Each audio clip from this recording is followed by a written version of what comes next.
রাজনৈতিক সংগঠন ফুটন্ত কিশোর সংঘের ১৩তম প্রতিষ্ঠাবার্ষিকী উপলক্ষে গুণীজন সংবর্ধনা সাংস্কৃতিক অনুষ্ঠান ও সংগঠন কর্তৃক সম্পন্ন হওয়া বৃত্তি পরীক্ষার্থীদের মাঝে পুরস্কার বিতরণী করা হয়েছে। শুক্রবার ১৮ এপ্রিল বিকেলে নগরীর চান্দগাঁও থানাধীন C&B টেকবাজার এলাকায় ফুটন্ত কিশোর সংঘর সভাপতি সাদ্দাম হোসেনের সভাপতিত্বে ও সাধারণ সম্পাদক নুরুল হুদা আরিফের সঞ্চালনায় অনুষ্ঠানে প্রধান অতিথি হিসেবে উপস্থিত ছিলেন চট্টগ্রাম মেডিকেল কলেজ হাসপাতালের পরিচালক ব্রিগেডিয়ার জেনারেল মোহাম্মদ তসলিম উদ্দিন।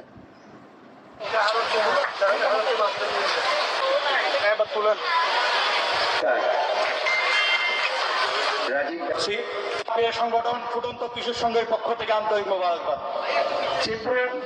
আমার প্রিয় ভাই SM আকাশ উপস্থিত, কিছুক্ষণ শিক্ষিত সমাজ, যাদেরকে আমরা ছাত্র বলছি, যাদেরকে আমরা ছাত্র সমাজ বলছি, ফুটন্ত কিশোর সংঘ বিভিন্ন রকম সামাজিক,